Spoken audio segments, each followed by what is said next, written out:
Good morning, CHC. My name is Uncle Tim Stiles. I am Ella and Esther's uncle, Uncle Peter Stiles' brother, and I live all the way over in British Columbia, on the other side of Canada. But before we moved to British Columbia, my wife, this pretty lady, Aunt Hadassah, she used to be a teacher at CHC. In fact, does anyone recognize this fellow? Yep, that's 7-year-old Isaac. What about this one? Yep, that's Sam. Hasn't changed one bit, has he? And we couldn't forget about this young lady. That's Cassia. Our 3 kids, Jono, Anna, and Bene, would love to come to CHC, but it's just too far to take them every morning and pick them up every day after school. However, when we were out visiting their cousins, Ella and Esther, a couple years ago in Ontario, they came to CHC. In fact, I think they came on Pajama Day, which they thought was great because our kids are homeschooled, which means they do their school at home every day, and sometimes they actually don't change out of their pajamas before they start school. So when they came to CHC and you all were having Pajama Day, they thought it was great because they looked around and said, everybody does school in pajamas. It's just normal. Now, this week, we're going to be talking about a very special man in the book of Genesis. He was born after Adam, but before Abraham, and he was known for building something very, very large. Any guesses from the kindergarten or the grade 1 class on who we might be talking about this week in our devotions? Hopefully you guessed Noah, because that's who we're going to be talking about. However, before we can learn and start to think about Noah and what made him so special to God, we need to know and learn about what it was like to live in the time when Noah lived, what the world was like when Noah was alive, and in fact, even what the world was like before Noah was alive, what it was like when his parents and his grandparents were alive, because that was the world that Noah was born into as a boy. That was the world that Noah grew up in, just like what you guys are growing up in now. So Genesis chapter 6, verse 1 and 2 talks about the sons of God and the daughters of men. You see, because for many years, the descendants of Seth, the people who came from Seth's family, his children and great-grandchildren and great-great-grandchildren, well, they followed God's ways, and they tried to stay separate from the wickedness of the world and the wickedness of the families that came from Cain, or what Genesis 6 verse 2 calls the daughters of men. The daughters of men were not interested in following God's ways. In fact, they were too busy building cities, the Bible tells us.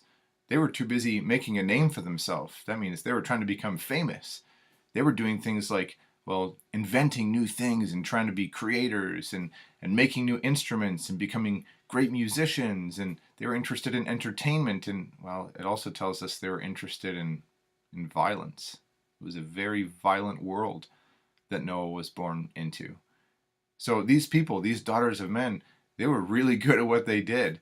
They were very clever and very smart, but they were very ungodly and rebellious. In fact, it tells us in that verse that we looked at that as time went on, slowly the sons of God were drawn in. They were drawn into that lifestyle that looked so appealing of the daughters of men.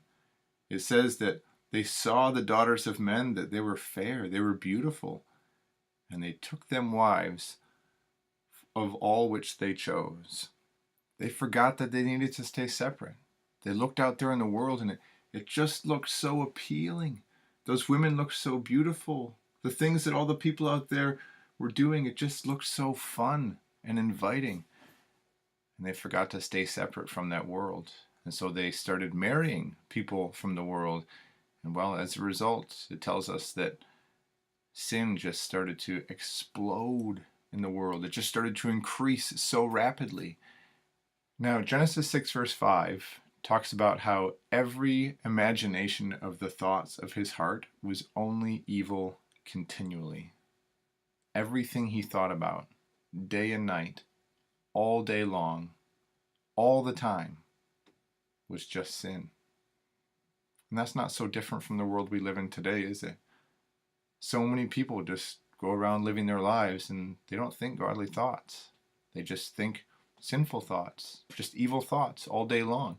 In fact, apart from Noah's day, there may have never been another time when there was so many different ways, so many opportunities, so many times where we could just sin. We could think and do evil thoughts. But it says in the very next verse in Genesis chapter 6, verse 6, what God thinks about all this. It says that it repented Yahweh that he had made man on the earth, and it grieved him at his heart. But wait a minute, we just read about a different heart, didn't we? Because remember what it said, if you were listening carefully, in verse 5, it told us what was in man's heart. And now it tells us what's in God's heart, that he is grieved because of what he sees.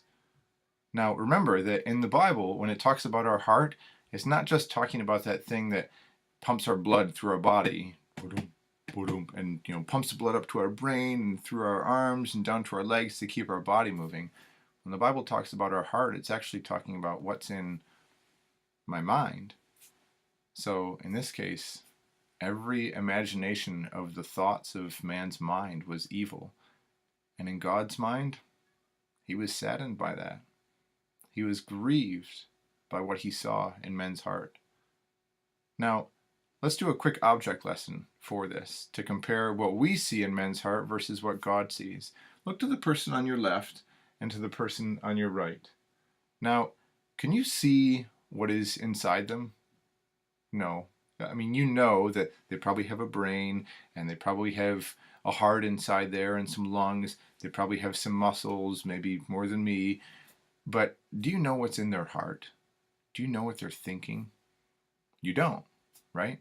It might look on the outside, based on the actions that you see them doing at recess today, it might look like they have good things in their heart and in their mind, or maybe not so good things in their heart or in their mind at the time.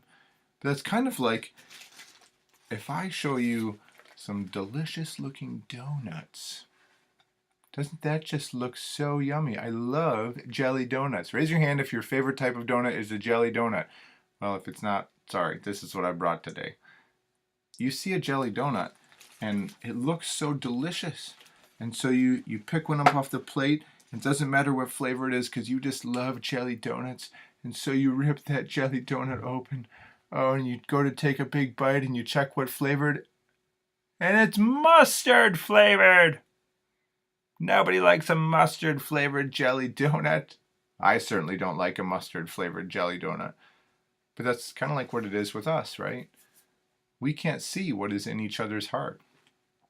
And we could try to fool each other by what's in our heart based on our actions.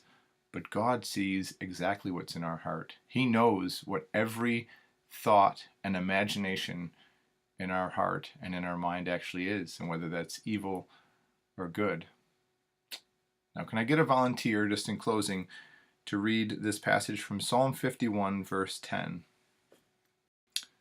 And some of you might remember another passage in Psalm 119, verse 11, that says, "Thy word have I hid in my heart, that I might not sin against thee." So that's what we want to remember today. What is in our heart? Is it God's word? Is it good and holy thoughts? Or are we hiding secret evil thoughts and imaginations in our heart? Because we might fool other people on the outside, but we'll never fool God. So we'll leave it at that, and we'll pick up tomorrow, God willing, with a very special man who stood out from this wicked generation, whose heart was not filled with evil continually, and how Noah found grace in the eyes of Yahweh. God be with you all, and have a great day, and we'll see you, God willing, again tomorrow.